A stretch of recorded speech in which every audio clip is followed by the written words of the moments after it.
Olá, pessoal. Meu nome é Mário Frigeri, sou poeta e escritor e estou convidando vocês para os meus momentos de poesia no YouTube e Facebook. Serão mais de 400 poemas e mensagens, meus e de outros poetas, interpretados com muito carinho para iluminar o seu coração. Venham comigo. Culto à Personalidade 2. Culto à personalidade é uma estratégia de propaganda política baseada na exaltação das virtudes reais ou imaginárias do governante que se encontra no poder. É frequentemente encontrado em ditaduras, embora também exista em democracias. A expressão foi usada pela primeira vez pelo líder soviético Nikita Khrushchev para denunciar as práticas promovidas por Joseph Stalin na busca de seu endeusamento pelo povo. Esse culto inclui muita badalação e bajulação por parte da mídia, que trabalha na construção dessas narrativas extremamente tendenciosas, traçando um perfil heróico desses líderes e gerando, quase sempre, perseguição aos que não pensam da mesma forma, ou seja, os chamados dissidentes. Adolf Hitler, Mussolini e Mao Tse-tung, para ficar apenas nesses três líderes mais recentes, tomaram medidas que levaram ao culto de sua personalidade. Ao longo da história, monarcas buscaram ser cultuados pelas massas ao afirmarem que governavam pela vontade de Deus, procurando justificar assim sua ganância por poderes totais. Na China imperial, no Antigo Egito, no Japão, no Império Romano, entre os Incas e os Astecas, os monarcas eram considerados deuses. Stalin, na União Soviética, era chamado pai das nações e líder da humanidade progressiva. Ele que, segundo alguns historiadores, teria levado cerca de 10 milhões de pessoas da Ucrânia lentamente à morte pela fome, foi retratado como uma figura paterna carinhosa, e a população soviética era considerada suas crianças. O poeta russo Avidenko, em seu hino a Stalin, escreveu em um de seus versos, abre aspas, "Quando a mulher que amo der-me uma criança, a primeira palavra que ela proferirá será Stalin", fecha as aspas. Muitas casas particulares montavam gabinetes de Stalin em suas dependências, dedicadas ao líder, nas quais exibiam seu retrato. Falamos até agora a respeito do culto à personalidade apenas no campo político, embora isto embrulhe o estômago das pessoas de boa formação moral, porque esses ditadores foram, em sua maioria, genocidas de corpos e espezinhadores de almas. Mas a página de hoje vai retratar a transposição desse culto também para o campo religioso, o que torna ainda mais grave e repelente essa prática abominável, porque pressupõe-se que o líder religioso tenha por meta religar a criatura humana a Deus, por meio do conhecimento da verdade e da prática do amor.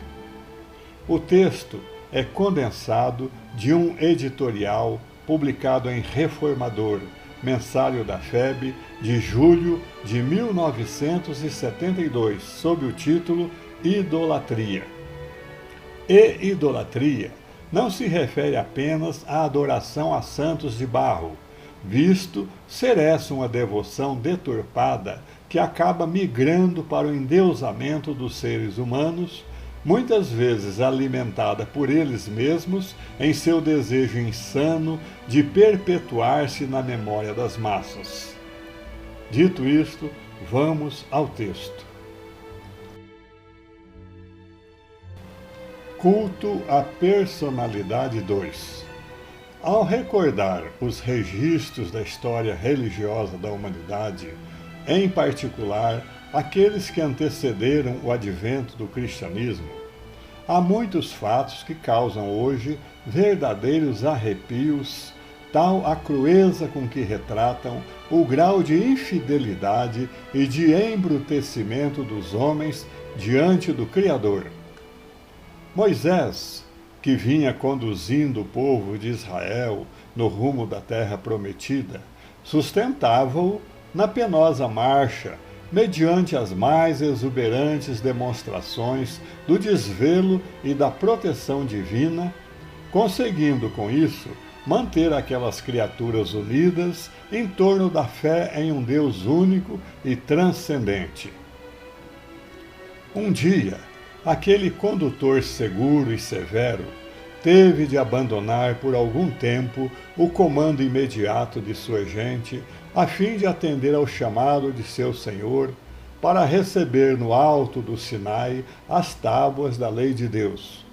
Bastou que demorasse lá em cima um pouco mais do que se esperava, para que o povo, concentrado no sopé do monte, perdesse a noção do amparo celestial que o bafejava, descendo rápido para as mais primitivas e grosseiras formas de idolatria. O bezerro de ouro foi erigido como objeto de adoração e reverência, ocupando nos corações e nas mentes o lugar reservado ao Pai e Criador. Nem todos conseguem banir da mente a inclinação para a idolatria. Hoje já não se adoram objetos, é verdade, mas não faltam os que se entregam insensivelmente ao culto à personalidade, o que vem a ser a mesma coisa. Mesmo nos arraiais do Espiritismo, onde são recebidas avalanches de lições convocando o adepto à adoração exclusiva do Pai, há sempre quem dê guarida a devoções particulares que já ameaçam transformar os vultos visados em santos disfarçados.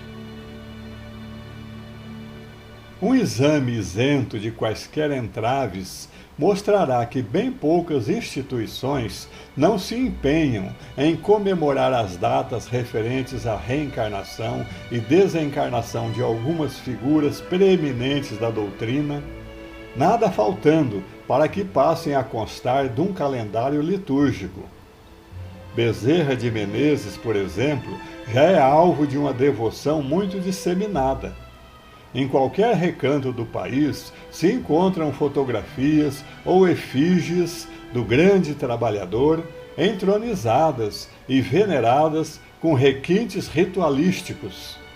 A admiração tributada a ele vai assumindo o caráter de um bezerrismo destoante dos princípios da doutrina espírita. Não tenhamos dúvida de que ele mesmo, Bezerra de Menezes, é o primeiro a incomodar-se com isso.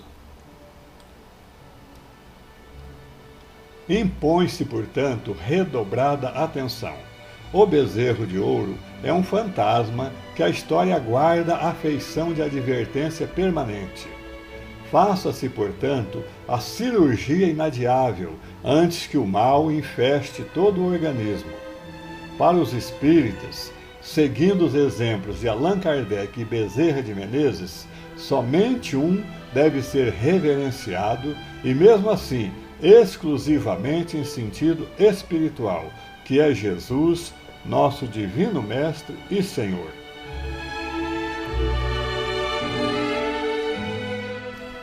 Culto à personalidade 2. É natural respeitar e apoiar os grandes vultos da humanidade em seus vários campos de manifestação, mantendo-os carinhosamente na lembrança após sua passagem por este mundo. O que se deplora é seu endeusamento em vida ou após a morte, como se fossem santos e não irmãos nossos em marcha para Deus. Quem se autopromove por meio dessa prática execrável, prova que deseja substituir Deus no coração da massa. É crime de lesa majestade divina, e seu custo espiritual, para os que dele se aproveitam, será altíssimo. Os líderes religiosos, que ficam embevecidos com o aplauso e a devoção das multidões espiritualmente incultas, deviam envergonhar-se dessa apropriação indébita do sentimento humano, porque eles são tão mortais e falíveis como qualquer ser humano comum. Segundo palavras de João Batista, registradas na Escritura, quando Jesus apareceu no cenário do mundo, ele, João, a partir daquele momento, devia desaparecer para que o Cristo aparecesse. Esta é a advertência mais contundente do Evangelho para os que falam aos ouvidos da massa, aboletados em suas religiões, se realmente têm consciência de sua missão nesse mundo. Como vemos em João, capítulo 10, verso 8, quando Jesus desceu à terra e proclamou seu papel de pastor das almas, fez questão de declarar que todos os que vieram antes dele e tentaram exercer esse papel não passaram de ladrões e salteadores.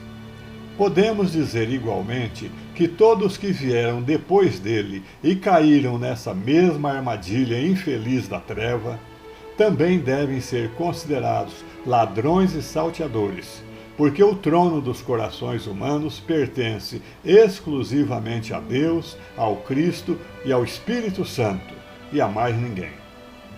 Portanto, é justo que no campo religioso, filosófico, científico e político, os povos respeitem e apoiem seus líderes mais proeminentes, mas é insensato erigi-los à condição de deuses a serem venerados, porque todos são feitos do mesmo barro de que é feita a espécie humana, da qual todos nós fazemos parte. Assumir a nossa própria falibilidade é sinal de grande sabedoria. É isso. Espero que vocês tenham gostado. Obrigado por assistir a nossos vídeos. Não se esqueça de deixar seu like, inscreva-se e acione o sininho para receber em primeira mão os próximos poemas. Um grande abraço e muita paz.